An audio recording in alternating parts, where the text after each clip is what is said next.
Chinese officials say they're cautiously optimistic that a diplomatic solution can be reached with North Korea before they further develop their nuclear capabilities. A high-level Chinese envoy has now been holding talks with North Korea on its nuclear program, a move that President Trump has hailed as positive for diplomacy. For more insight on this, I want to bring in Fox News foreign policy analyst Kyron Skinner. Good afternoon, Kyron. Thanks for joining us. Thanks for inviting me. So, big picture here. Do you think that the president's Asia tour helped America's standing on the global stage or hurt it, or do we come out sort of neutral? I'm of two minds. I believe that the diplomatic offensive that the president's been on in 2017 that ultimately culminated in the Asia trip has had a huge impact on America's standing in the world because his message has been consistent. So I think without the diplomatic offensive of this year, of his statements and his travels, his speech in Poland, his speech at the United Nations, the Asia trip by itself would not have been as significant. But when you put it all together, there's a consistent message about both trade and North Korea, that the United States will not be taken advantage of on trade in the Asian region of the world, and on North Korea, that it demands a denuclearized Korean peninsula, and it's building an alliance, the Trump administration, of states throughout the Indo-Pacific region who believe the same. So it's been a fundamental shift in U.S. policy in 2017. So all things totaled together sort of bring us the Trump doctrine, which, as far as I can see, is America first. How does he apply that to the North Korean nuclear threat? Do you think he advanced that cause during this trip? Do you think we are any closer to forging some kind of a resolution of the nuclear issue? That's an excellent question, and he really tested the America First idea in his 2-week tour of Asia, and the way he has described it, it is a doctrine that's committed to putting America's interests first, not those of multilateral agreements or transnational actors or bureaucrats in Belgium, but the interest of the United States. But at the same time, he's encouraged other nations to put their interests first, and then coming together, finding the capacity for mutual agreement around shared values. That's a very different approach than prior Democratic and Republican administrations that have relied on international fora to help decide on what the interests of nations are. President Trump was talking as much to allies and potential Asian allies on his tour about really figuring out rigorously what their interests are. And as the more he talked, the more they came to the common understanding that the big threat in the region to everyone's national security, not just in Asia but around the globe, is North Korea's nuclear and intercontinental ballistic missile programs. So it sounds like you're describing a shift away from multilateralism towards bilateral relationships that is nation to nation. On that front, a remarkable development I think that we've seen is China's agreement to send an envoy to Pyongyang. What do you make of that? Why do you think now? Do you think that is a direct consequence of President Trump's heavy-handed approach to dealing with the region, or is this nothing to do with President Trump? So just let me take this in two parts. Your first point about a shift away from multilateralism, I think there's a combination of both bilateral activities and agreements and understandings and multilateral activities. Both happened in the context of the Asia trip. On the bilateral side, the president was just amazingly aggressive in going nation by nation, doing the hard work of talking with partners about the threats that they commonly face. On the multilateral side, you know, the concept, the Quad, the four nations, the United States, Australia, India, and Japan, having talks among that group about the common threats and how they may coordinate as a counter to China. So I think there are elements of both in what the United States is doing now. But in terms of your second point on the issue of the envoy, the Chinese envoy in North Korea, I do think we have something to do with it. Mr. Song Tao has already this month been in Vietnam and Laos, explaining the 19th Communist Party Congress in China, what it meant. So there's this expectation that he would go on to North Korea as well. But I think the tenor and the conversation has been influenced by the way in which President Trump clarifies both in his Asia tour and throughout the year, the problem of North Korea, and that the only pathway forward for peace and stability in Northeast Asia is to have a denuclearized North Korea. And Chiron, so we've got to leave it there. We're important in that way. We've got to leave it there for today, but we'll have you back soon, hopefully, to talk about the fact that they haven't launched any missiles in the last 2 months. Also an important development. Absolutely. Thanks so much. Well, police in New York City reportedly baffled by difficult new requirements that make them hesitant to stop and search suspected criminals. According to the New York Post, cops compare the paperwork required after every stop to applying for a mortgage, and not in a good way. Some cops say they're afraid to stop anybody because they figure police brass won't support them in a controversy. Ted Williams is an attorney and a former D.C. homicide detective, also worked for the feds. Heather McDonald is the author of the book, The War on Cops, How the New Attack on Law and Order Makes Everyone Less Safe, and they both join us tonight. Heather, first to you. Crime is going up in certain parts of the country. That seems obvious, not just the murder rate, but the armed robbery rate, for example. Is this part of the reason? Absolutely, Tucker. Cops across the country are deciding it's better to just drive on by that guy hanging out on a known drug corner at 2 a.m. hitching up his waistband as if he has a gun, because for the last 3 years they've been living with this specious Black Lives Matter narrative that says that that type of essential constitutional proactive policing is racist. They're worried about getting caught on a cell phone video having to use lawful force to subdue a resisting suspect. And they don't have to make those stops. Those are purely discretionary. And we've had a 20% increase in our murder rate in the last 2 years. Victims overwhelmingly black. An additional 1,800 black males have been killed in the last 2 years compared to 2014. Right. So this depolicing is a very serious problem. Well, and it hurts the people who live in those neighborhoods who are not rich policymakers. So, Mr. Williams, you've been on the retail end of this. You've been a cop. If you felt like you were under this kind of scrutiny and that you might be sued for stopping someone, would you be less likely to stop people? I would be clearly less likely to stop someone. And let me say, this kind of political correctness, I believe, is going to get some law enforcement officer killed. Just yesterday, in Baltimore, Maryland, a father of 5, Sean Shooters, stopped a guy and was shot in the head, and he's now dead.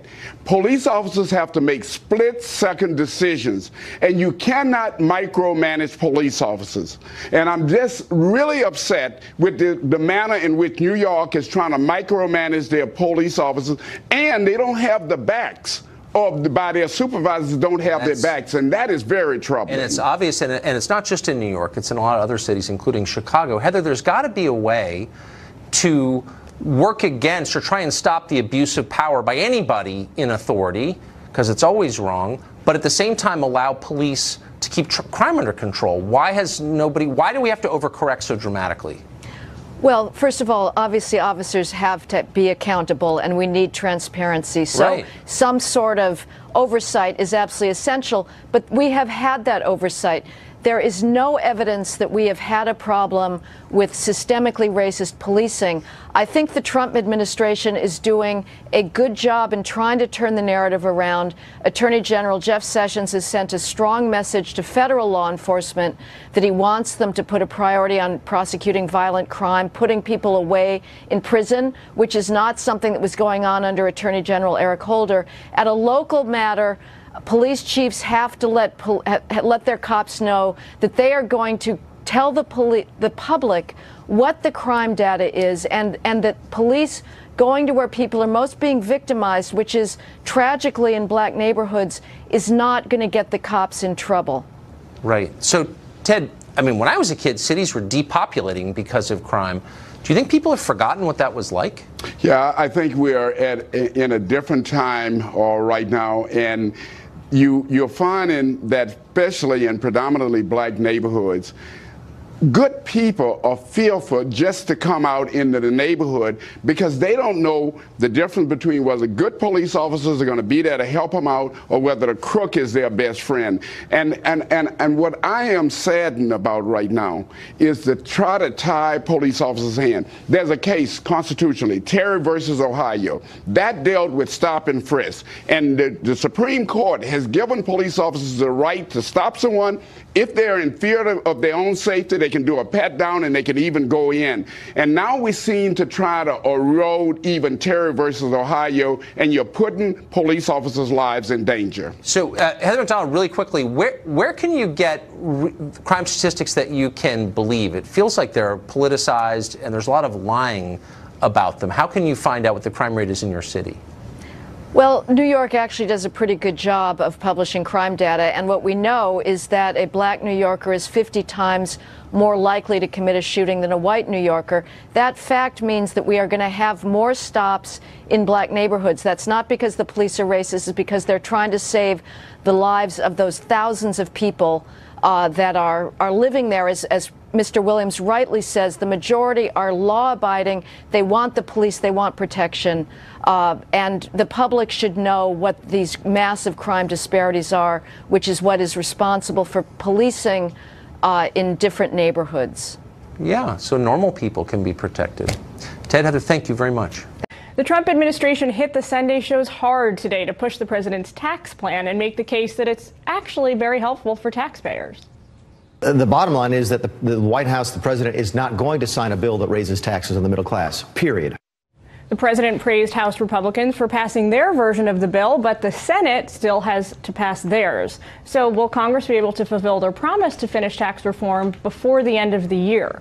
Joining us now for a fair and balanced debate are Ted Harvey from the Committee to Defend the President and Robert Patilla, Atlanta radio host and attorney. Good afternoon, gentlemen. Good afternoon, Jillian. Thanks for joining us.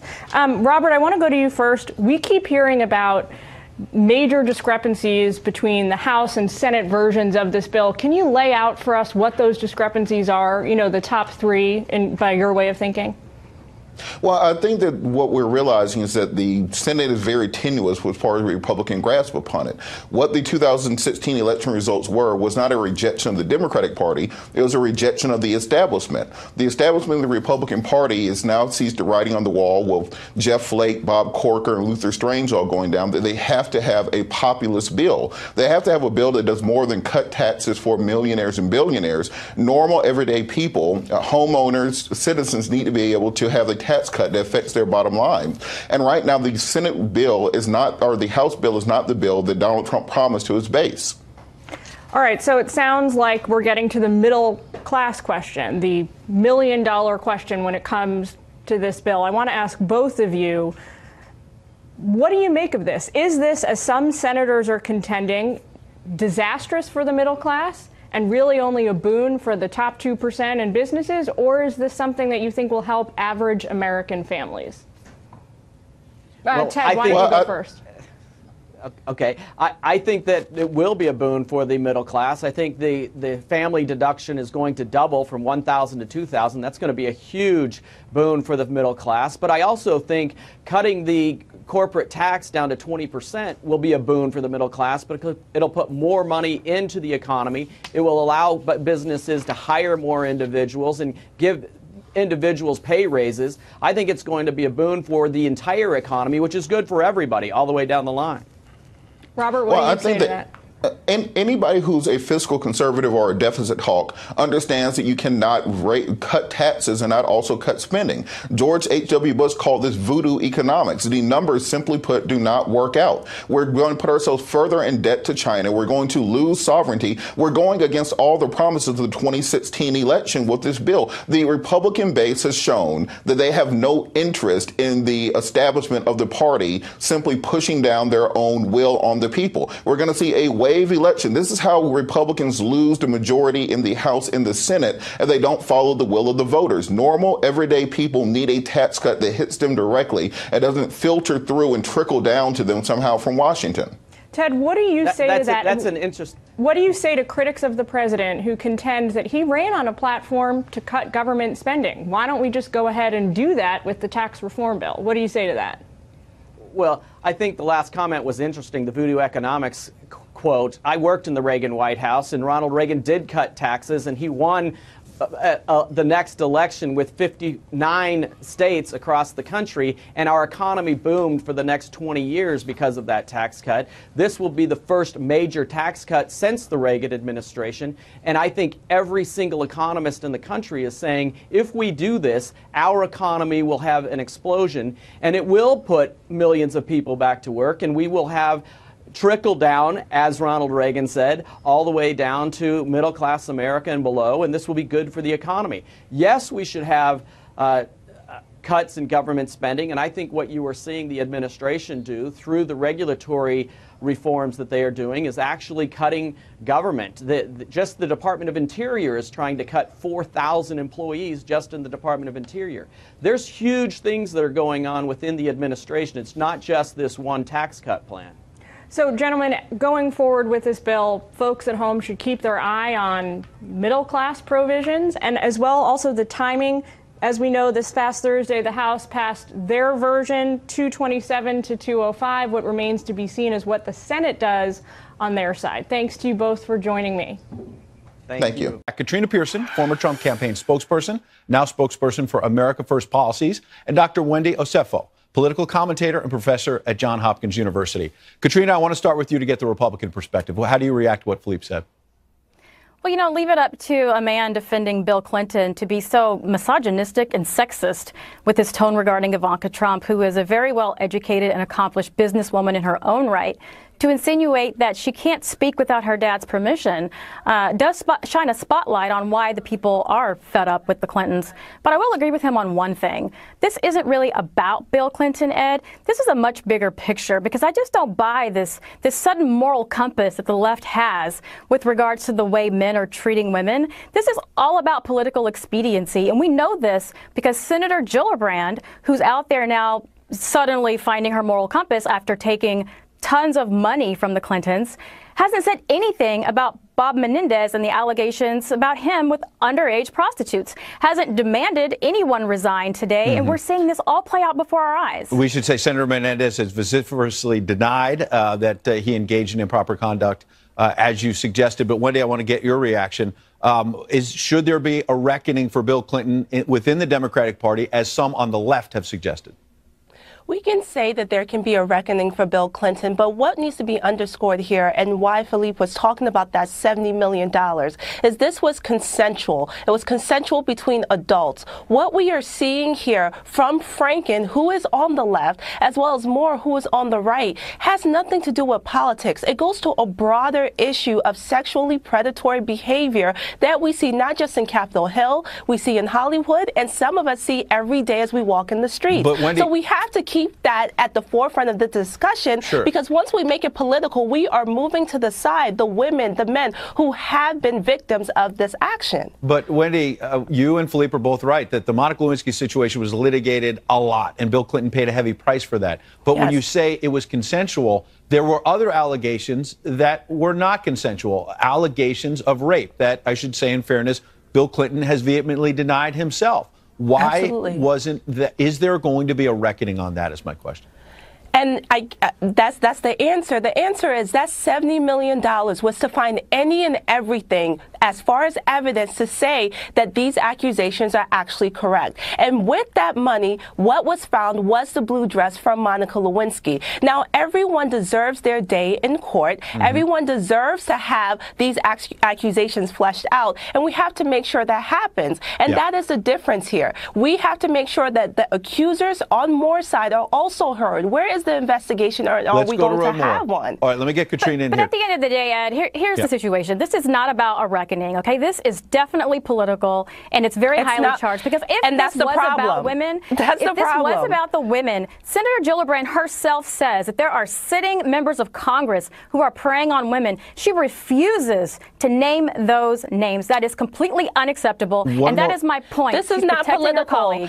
Go ahead, Wendy, and then I got a last question. To say that this is political is to undermine everyone who has ever been sexually harassed. This is about a systemic problem. That's not the point you made. Then you need to speak clearer, because that's not what you just said. We need to make sure that everyone who's ever been harassed has their day in court. Okay. This is not about politics. Katrina. And have Senator Gillibrand name those names. The people need to know who is preying on the people here in Congress. I suspect that some of those names on Capitol Hill are going to be coming out because there's a lot of public pressure. Last question. Absolutely, Ed. Katrina, there's been a lot of pressure, speaking of pressure, on the president, on the White House. You heard it from Philippe. I want to give you a fair chance to respond. I noted the president said in Asia that if it's true, Roy Moore should step aside. He hasn't commented in recent days. I'm going to give you a chance as somebody who supports him. Should Roy Moore step aside, yes or no? You know, Ed, I am someone who's worked on the forefront of insurgent campaigns against the establishment, being a candidate myself. And I've just made it a point to never believe anything weeks leading up to an election. The president is absolutely right. That is terrible. It is absolutely right that the people of Alabama need to make this decision. If Democrats in Washington, D.C. can reelect a mayor after being caught on video smoking crack cocaine with a prostitute, and then a president who said grab women by the genitalia, that's a president that you want. Wendy, go ahead. Are you serious? If Democrats can do that, Republicans can elect their own candidates as well. Let's not talk about a Democrat who elect a mayor who smokes crack cocaine when we have a president. Wendy, I'm going to let Wendy talk. Wendy, let me ask you this. Hang on, both of you. Calm down. Okay, Wendy. Yes. We got 1 minute left. Calm down. Let's not shout at each other. Let's do this in a nice way, polite. Wendy, what about the fact that Al Franken has admitted that he did something wrong, and it appears that he forced himself on the radio TV personality in that case? And the White House said today, look, the president has not admitted any wrongdoing. Why is that not good enough for you? We have to be clear. Al Franken said, let's have a special counsel. Let us investigate this. The president should also have a special counsel because he already has a special counsel. He has over 12 women. You want another investigation? This is about it's not politics. It's a double standard. It's about you supporting a man. This is all about politics. It's about you supporting a man who said, I will grab women by the genitalia without their All right, I want to thank you both. We didn't settle anything. We appreciate you both being on. Have a wonderful Thanksgiving if I don't see you.